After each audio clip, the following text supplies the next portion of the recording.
first of all, you have to order your rice. Ay, ganun ba yun? Yes. Rice and curry. Rice and curry. Yeah. Hello, welcome to Kate's vlog. I invited her over here in Cadiz. Have one of the best Chilean food here in Colombo. So Hello mga kalakak! Welcome back to my channel, Kate's of Net Vlog. And today video, we are here reviewing, vlogging the restaurant newly opened here in Cote. yeah, they have 32 dishes every day. Thank you for inviting me, Sarah. O, di ba? Ang bongga ng friendship natin. Talagang in-invite pa tayo. She told me, let's do vlog and have lunch there. Oh, di ba? Bongga naman. Napaka-supportive. In-invite ka na, pinag-vlog ka pa, di ba? Ako pa yung video. Ako mag-video. Ako pa yung mag-shot Oo, sa'yo. oo nga. Siya pa yung mag-video sa akin, di ba? Nahiya naman ako bigla. Okay, let's go na. Okay, so we're here. We're gonna order the food there. Yellow rice. And I want little bit of pork curry. Yes. Do you eat pork curry?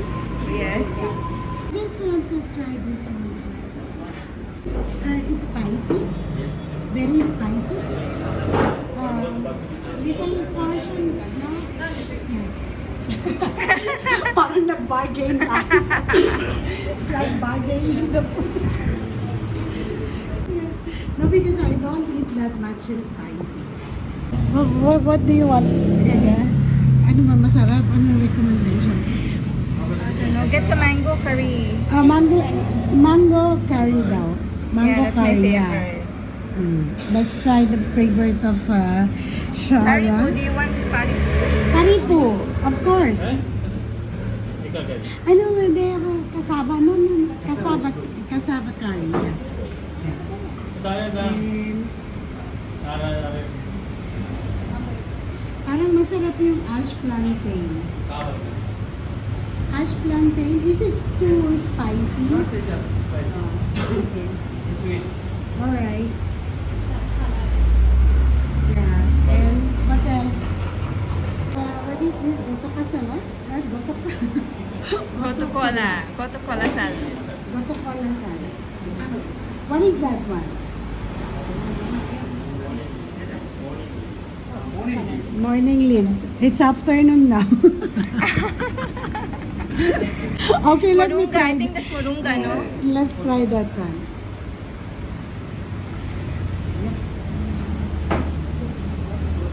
So, yeah, I think that's it. Yeah. Ati. Ati, thank you. She's asking what's the name of your kadi? Gami Boju. Gami Bojun. Yes, Gami. So the name is Gami Bojun on Cote Road. Let's see,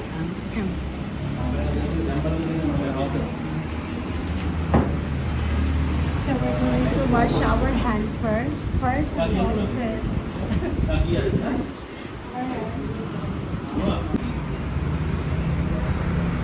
I'm a Filipina living in Sri Lanka. Of course, I eat the Sri Lankan food. Rice and curry. Rice and curry, more curry.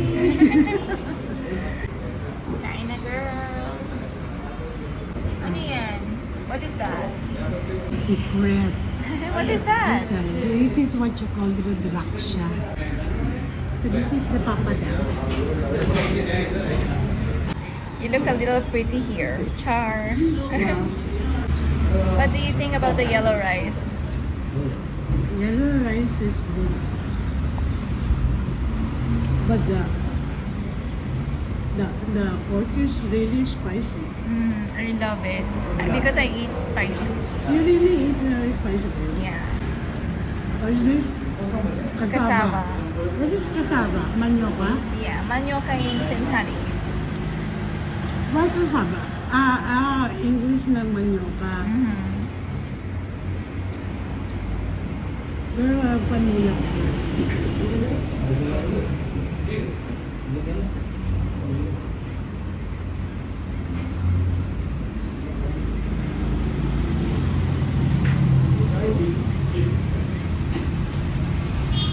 Is it so spicy? Do you want water?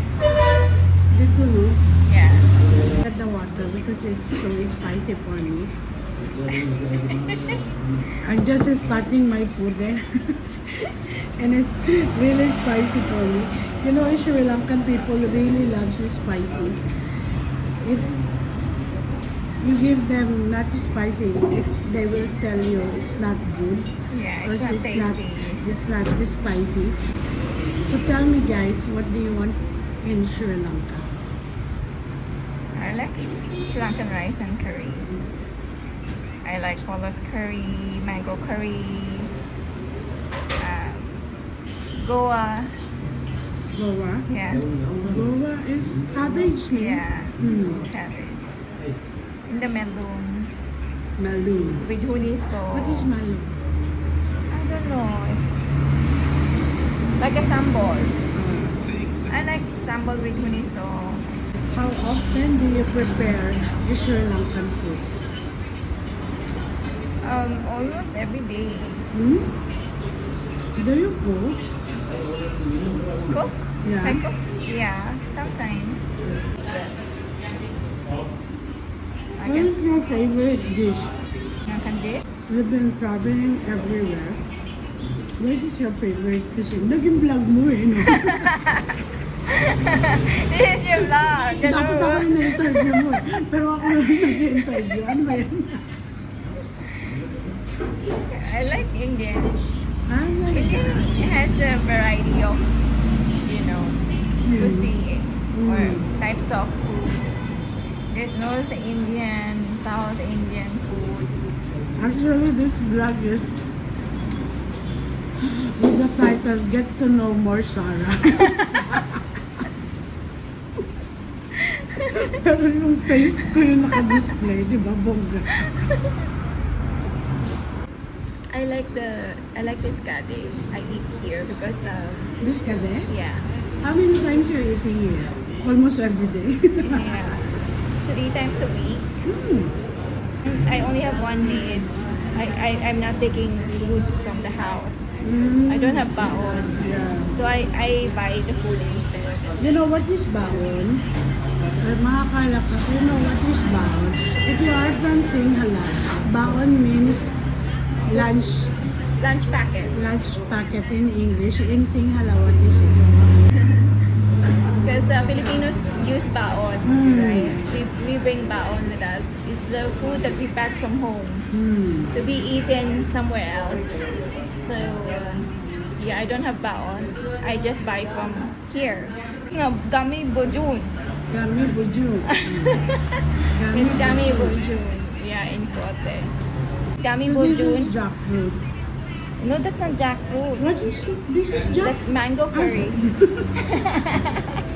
I thought like jackfruit. Mango pala. It's also my favorite because it's sweet and spicy. I like the talong. What they call that one? Brinjal. Brinjal? Yeah. No, the wambatu. Mamba. Wambatu is it's the same one. It's nice, no? Yeah, I like that one. Actually they fry it and then put some make it like a salad. Mm. So tasty. Actually Sri Lankan food is a healthy kind of food when they're not putting a lot of oil. Yeah, and salt. Yeah, because most of the time they put lots of oil and salt. Yes, exactly. So it makes it unhealthy. But if you're just gonna look at it as food, it's vegetables, rice and meat. More But- vegetables. They're laughing also. Rasa na, salt na. Like that. They like the salty taste. Mga OFW, day off. Day off of an OFW. Bakit Monday ang ano ninyo? Because we are working on Saturdays. Ah, okay. Yeah. So Sunday and Mondays are off day. Kaya pala. Grabe, yung spicy ng ano? Nung pork? Yeah, but I love that spicy. Really? Ever since you're in the Philippines, you transfer here, you love it spicy or just you learn eating? I learned. Our tongue actually changes palate every 6 months. Oh. Some of the food you don't used to like. At some point, you may like it if you keep on eating it because you get used to that. I like it spicy also, but not too much spicy. A little bit. A dash of it. When I came here, I didn't like the Sri Lankan food. Yeah, I liked it in the beginning, but eating it as a daily habit, I didn't like it. And yeah, they were worried because I wasn't eating. But so I would love to have pizza instead or pasta. And anyway, I got used to it. Until now, I can cook my own dal curry. So even I can make pork curry. Masarap ako magluto ng pork curry. Patikim na ako. Fish curry. I can make prawn curry. Yung Sri Lankan food at the beginning is not very spicy. But the more you eat, it's get more spicy. That's how I feel Yeah. whenever I eat the Sri Lankan food. Ikaw din ba? I like it. I like spicy, Sri Lankan spicy food. There's a different kind of spicy. There's Korean spicy food. It's different from Sri Lankan spicy food. Not Different. really. Yeah, chili tastes different. Sa Pilipinas kasi parang kapag naglagay ka ng chili, parang kailangan mo maglagay pa ng more bago siya umanghang talaga. Pero dito, lalo na yung maliit na na sili nila dito, grabe ang spicy nun. Kochi. So in the Philippines, we use it as condiment, sausawan, right? We just dip it. Yes. But here it's included in the food while they're cooking. Oh, you're almost finished. Oh my God, you finished it all. Of course. I wouldn't eat all the rice. Really? Yeah, because I don't want to eat much rice. I eat the vegetables and the meat, but I don't eat all the rice. Happy birthday. Good job. So she's here. Kate is here in Yummy Bojun eating spicy Sri Lankan rice and curry. Thanks to Sarah for inviting me. He's the one called me and tell me, come, let's do vlog here, vlog this restaurant. Oh, maybe she's a manager here. I just like to share. Buhos daw na ako'y lumurin mo ang tuluyan.